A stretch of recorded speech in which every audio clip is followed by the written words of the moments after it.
আমরা এখন কালীঘাটে মুখ্যমন্ত্রী বাড়ির সামনে দাঁড়িয়ে আছি এবং আমরা বিশ্বনাথে দাঁড়িয়ে আছি। আমাদেরকে সিনিয়র অফিসিয়ালসরা আসেন প্রথমে কথা বলতে। আমরা তাদেরকে জানাই যে আমরা স্বচ্ছতার দাবিতেই এসেছি।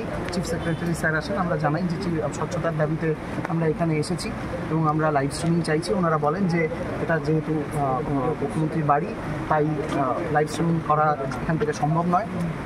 আমরা ওনাদেরকে বলি রিকনসিডার করতে। ওনারা বারবার দফায় দফায় আলোচনা করে আমাদেরকে জানান যে এটা কোনোভাবেই সম্ভব নয়। আমরা নিজস্ব ভিডিওগ্রাফার নিয়ে এসেছিলাম।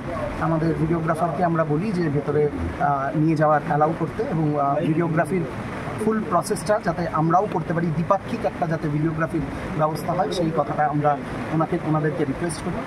ওনারা আবারও একই কথা ওনারা দফায় দফায় আলোচনা করে জানান যে সেটাও সম্ভব নয়। এরকম একটা জায়গায় গিয়ে আমরা ওনাদের কাছে খুব স্পষ্টত প্রশ্ন করা নাই যে ঠিক কী কারণে আমাদের ভিডিওগ্রাফারকে অ্যালাউ করা যাবে না। আমরা যেখানে এখানে দাঁড়িয়ে আছি এবং কন্টিনিউয়াস আমাদের ভিডিও তোলা হচ্ছে, তাতে ওনারা জানান যে এটা একটা সিকিউরিটি জোন, তার জন্য তোলা হচ্ছে। আমরা সে কথাও মেনে নিয়ে তাদেরকে জানাই যে তাহলে তাদের যে ভিডিও ওনারা তুলবেন বলছেন, সেই ভিডিওর সমস্ত ভিডিওগ্রাফি প্রসেসের সাথে আমাদের যাতে একজন প্রতিনিধি থাকে, যাতে কোনো টেকনিক্যাল সমস্যা হলে সে যাতে ব্যাপারটা দেখতে পারে এবং তারপর পুরো মিটিংয়ের শেষে যেন পুরো ভিডিওটি আমাদেরকে হ্যান্ডওভার করা হয়। আমরা এর কারণ খুবই ওনাদেরকে নম্রভাবে এটা জানাই যে এর কারণ আমাদের প্রতি মুখ্যমন্ত্রীর অবিশ্বাসের কোনো ব্যাপার নেই বা সাধারণ মানুষের প্রতি মুখ্যমন্ত্রীর কোনো অবিশ্বাসের ব্যাপার নেই।